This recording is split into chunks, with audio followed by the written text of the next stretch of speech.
कैसे हैं मेरे दोस्तों। एक बार फिर से आप सबका हम स्वागत करते हैं आपके अपने YouTube चैनल ज्ञानविद सचिन में।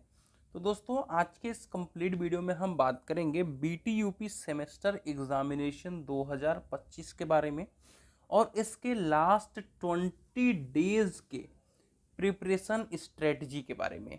जैसा कि ऑलरेडी आप सभी को पता है कि आज है आपका 26 अक्टूबर और आप सभी को पता भी है कि आपका जो पेपर होना है वो 16 नवंबर से होना है।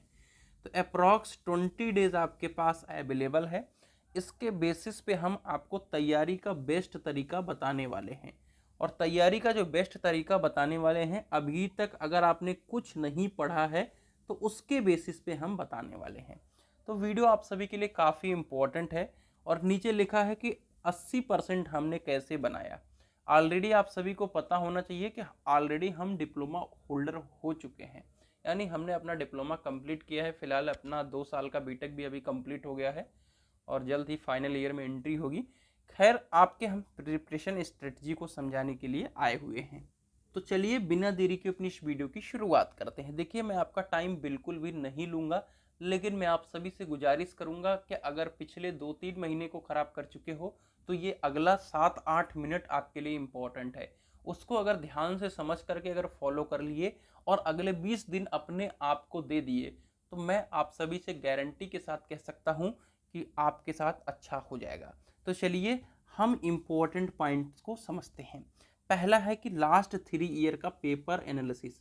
जो कहते हैं कि भैया PYQ पेपर आप को देखना चाहिए, वो इसलिए कहते हैं कि PYQ पेपर के बेसिस पे ही आपका पेपर बनता है। हमने देखा है कि पता नहीं कितने ऐसे बच्चे हैं जिनको पेपर पैटर्न नहीं पता है। देखो, सिलेबस पढ़ना और PYQ पेपर को एनालिसिस करना दोनों बहुत अलग है। ठीक है, तो PYQ पेपर को एनालिसिस करिए। देखिए, अगर आप फर्स्ट ईयर के छात्र हैं, ठीक है, आप फर्स्ट ईयर के छात्र हैं अगर, तो उसके हम कंप्लीट पेपर, देखो आपका पेपर 2 शिफ्ट में होता है। ठीक है, तो 2024 का शिफ्ट 1, शिफ्ट 2 और उसके बाद बैक पेपर होता है सेकेंड सेमेस्टर के दौरान, यानी लास्ट ईयर बैक पेपर हुआ है। तो आपके हम टोटल 3 पेपर को, फर्स्ट ईयर के 3 पेपर को हमने दे दिया है। कहाँ पर? ज्ञानविद सचिन ऐप पर।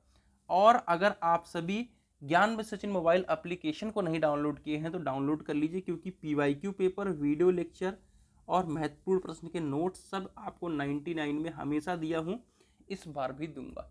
अगर आप 5th सेमेस्टर मैकेनिकल वाले हैं तो आपको हम कंप्लीटली 2022 से हमने दिया है सिर्फ मैकेनिकल वालों को। और अब बात करते हैं थर्ड सेम वाले की। अगर थर्ड सेम मैकेनिकल है, उनका तो नया सिलेबस आया है, तो वो कैसे पता चलेगा उनके लिए PYQ पेपर? उसके लिए मैं मौजूद हूँ। क्यों? क्योंकि थर्ड सेम मैकेनिकल इंजीनियरिंग का तीनों सब्जेक्ट पहले चलता था। अगर फ्लूइड मैकेनिक्स की बात करें तो ये हाइड्रोलिक मशीनरी के नाम से चलता था। अगर मेजरमेंट एंड मेट्रोलॉजी की बात करें तो ये 6 सेमेस्टर में चलता है। और अगर आपके थर्मल की बात करें तो एजीटी चलता था। बस सिलेबस में फ्लक्चुएशन हुआ है। तो उसके लिए आप सभी के लिए होता है मोस्ट एक्सपेक्टेड क्वेश्चन। आपके हम सभी इंपॉर्टेंट क्वेश्चन को प्रोवाइड करते हैं बिल्कुल प्रॉपरली गेस करके। ठीक है, तो 5th same, 3rd same mechanical आप बिल्कुल एप्लीकेशन पर सभी इंपॉर्टेंट क्वेश्चन को 2025 के अकॉर्डिंग, देखो हमने पिछले पेपर को एनालिसिस किया, उसके अकॉर्डिंग इंपॉर्टेंट क्वेश्चन बताया। अब 2025 के अकॉर्डिंग इंपॉर्टेंट क्वेश्चन बता दिया हूं, वो आप सभी ऐप से देख सकते हो। ठीक है भैया, ये दोनों चीज एप्लीकेशन के लिए एप्लीकेबल थी तो इसलिए मैंने बता दिया। अब आपके लिए क्या क्या एप्लीकेबल है वो समझो। देखो, आपको सब्जेक्ट को डिवाइड करना है डे एंड टाइम में। अब ये क्या मतलब है? देखो, अब ये 20 दिन आपके लिए सब कुछ छोड़ करके अपने लिए काम करने वाला दिन है। ठीक है, तो कहने का मतलब है 7 घंटे की प्रॉपर नींद, 3 घंटे दिन का वर्क, ठीक है, और 2-3 घंटे एक्स्ट्रा काम। तो आपको डेली डेली 8 से 10 घंटे देने होंगे। ठीक है भैया, 8 से 10 घंटे बहुत होता है भाई, बहुत होता है। अगर आप फर्स्ट ईयर में हो, 5 सब्जेक्ट है तो 1.5 घंटे दो। अगर आप सेकेंड ईयर में हो, 3 सब्जेक्ट है तो 2.5 घंटे दो। और थर्ड ईयर में हो, फाइनल ईयर मैकेनिकल है आपका, ठीक है, या फाइनल ईयर की कोई भी ब्रांच है, तो आप 1.5 घंटे हर एक सब्जेक्ट को दो अच्छी तरीके से। ठीक है, अब ये डिवाइड सब्जेक्ट एंड टाइम का क्या मतलब है? देखो, 20 दिन है आप सभी के पास। आपने डिसाइड कर लिया कि ये चैप्टर छोटा है, ठीक है, तो इसको हम 1 घंटे के अंदर कन्वर्ट कर लेंगे। ठीक है, ये चैप्टर बड़ा है तो ये हम 3 घंटे के अंदर कवर कर लेंगे। इस तरीके से आपको खुद सोचना पड़ेगा। देखो किसका चैप्टर क्या है वो मुझे नहीं पता, आपको जितने भी सब्जेक्ट हैं उसके हिसाब से चैप्टर, तो ये आपको पूरा पूरा 20 दिन के अंदर डिवाइड कर लेना है। क्यों? क्योंकि एग्जैक्ट 16 नवंबर से तो पेपर नहीं होगा। 20 दिन में आप डिवाइड कर लो, अगला जो 5 से 6 दिन मिलेगा उसमें आपको प्रॉपर रिवीजन करना है। तो सिलेबस 20 दिन के अंदर बहुत इजीली खत्म हो जाएगा।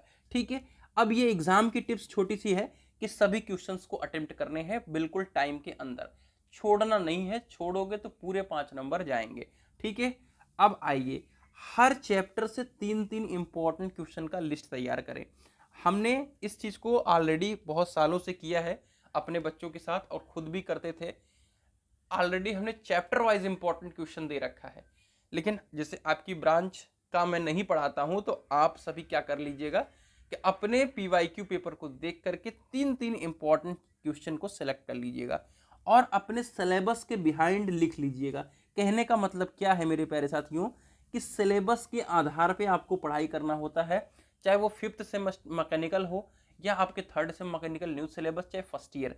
आप फोटो कॉपी सिलेबस का जरूर निकलवा लीजिए, कंप्लीट सिलेबस का फोटो कॉपी रखिए, जो टॉपिक आपका कवर होता जाए उसके ऊपर टिक लगाते चलिए।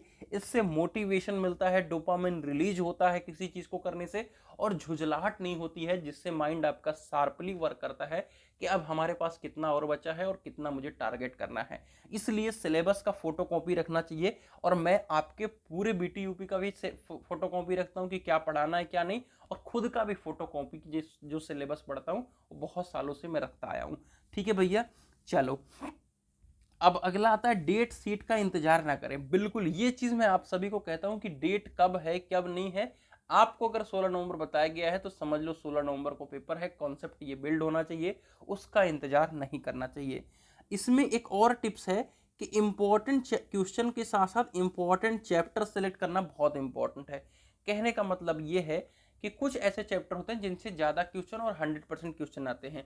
सपोज अगर 5th सेमेस्टर की बात करें तो जैसे लेथ मशीन हो गया, 5th सेमेस्टर में अगर प्रोडक्शन टेक्नोलॉजी के लास्ट चैप्टर की बात करें जिसमें ईडीएम, यूएसएम और एलबीएम आता है।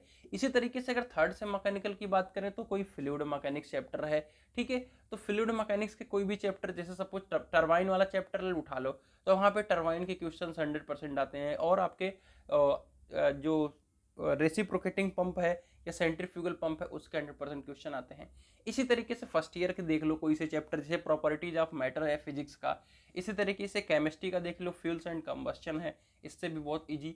तो इसी तरीके से आपको चैप्टर में भी इंपॉर्टेंट चैप्टर को सेलेक्ट करना है जहां से ज्यादा क्वेश्चंस बनते हैं, लेकिन वो सबका एक ही ऑप्शन है पीवाईक्यू। अगर आप पीवाईक्यू पेपर नहीं देखोगे तो आपके लिए दिक्कत है। तो फर्स्ट ईयर के लिए पीवाईक्यू, 3rd सेम मैकेनिकल के लिए पीवाईक्यू और 5th सेम मैकेनिकल के लिए पीवाईक्यू हमने अपने एप्लीकेशन पर ऑलरेडी सबको दे रखा है। तो ये चीज आपको ध्यान में रखना होगा।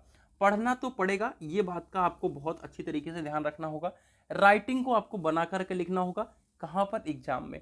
राइटिंग अगर सही नहीं रहेगी तो अच्छा लिखोगे फिर भी नंबर कम आएंगे, इस बात का आप लोग ध्यान रखें।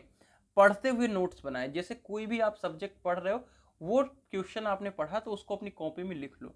आगे चल करके उसी चीज को बार बार पढ़ने से आपको बिल्कुल वो याद रहेगा। तो हर एक सब्जेक्ट का 20-20 रुपए वाली अगर कॉपी बना लोगे तो आपका उसमें पूरा कंटेंट आ जाएगा।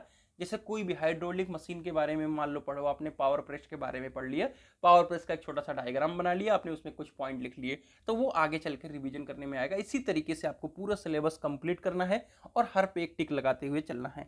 डायग्राम आपके लिए मस्ट है, तो डायग्राम आपको जरूर बनाना है। और ये 20 दिन आपके लिए इंपॉर्टेंट है। तो बहुत मस्ती कर लिया, बहुत दिवाली मना लिया। देखो दिवाली का जो मजा है वो तब तक है जब तक दिवाली है, लेकिन जो नंबर पाने का मजा है वो हर दिन दिवाली बनाएगा। ये चीज आप ध्यान में रखो। ऑलरेडी आप लोगों को पता होगा कि मैंने अपनी दिवाली की छुट्टी को डेडिकेट किया यहीं पर रह करके। तो कुछ करने के लिए अगर आपको हौसला है तो उसके लिए आपको कुछ ना कुछ तो त्याग तो करना पड़ेगा। अच्छी चीज बनने के लिए त्याग बहुत जरूरी है। ठीक है, और सुपर टिप्स है कि किसी पर ध्यान न दें।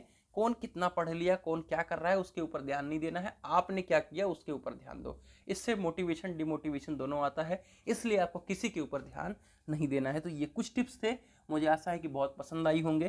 तो मिलते हैं एक नई सेशन के साथ, तब तक के लिए bye bye, take care, love you all.